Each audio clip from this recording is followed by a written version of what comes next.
Debate NEET परीक्षा को लेकर।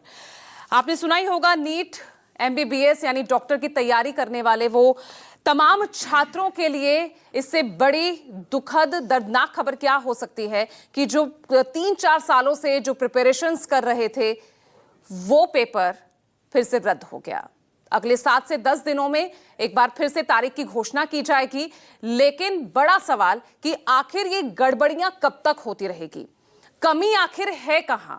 यहां पर हम देख रहे हैं कि जिम्मेदारी लेने के लिए लोग सामने आ रहे हैं और यहां पर लेकिन उन छात्रों के भविष्य का क्या जो कि किन हालातों में इन एग्जाम्स को दे पा रहे हैं, और अब जब वो परीक्षा रद्द हो गई है तो उसके बाद वो आखिर करेंगे क्या।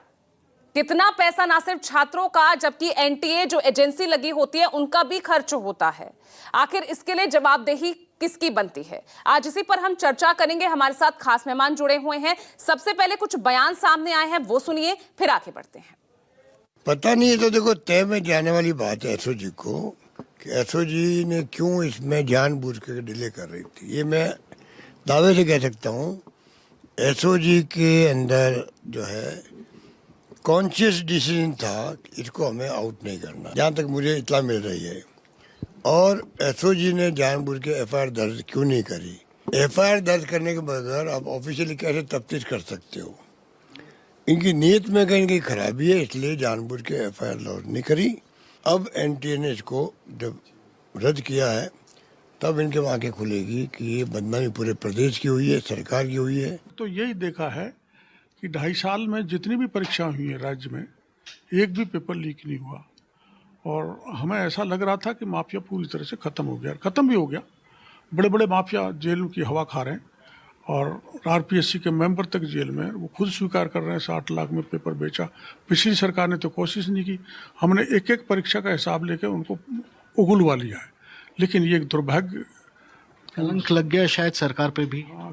स्वीकार करना चाहिए, मैं तो स्वीकार करता हूँ। और ये नीट का पेपर पहली बार लीक नहीं हुआ, 4 बार पेपर लीक हो चुका। तो पेपर ऐसे तो लीक होते नहीं है। इसका मतलब बहुत बड़े स्तर के ऊपर कुछ ना कुछ तो कल्यूजन है, मिली भगत है, पॉलिटिकल पेट्रोनेज है। ये चल क्या रहा है इस देश के अंदर। और मैं पूरी जिम्मेदारी के साथ कहता हूं, सरकार चलाना कोई आसान काम नहीं है। सरकार चलाना बहुत मुश्किल काम है।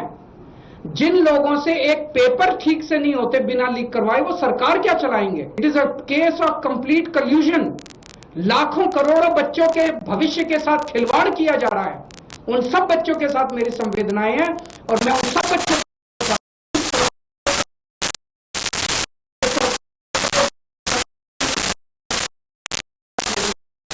नीट के पर ही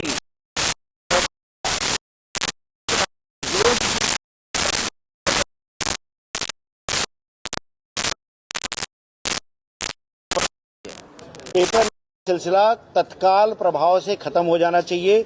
यह दुर्भाग्य है कि हम इस स्टेज पर हैं। यह हमारे देश के बच्चों के लिए, हमारे देश के बच्चों के अभिभावकों के लिए, पूरे इकोसिस्टम के लिए, हमारे तंत्र में मुझे पता है 2 लाख से ज्यादा लोग पूरे एग्जाम में जुड़े थे।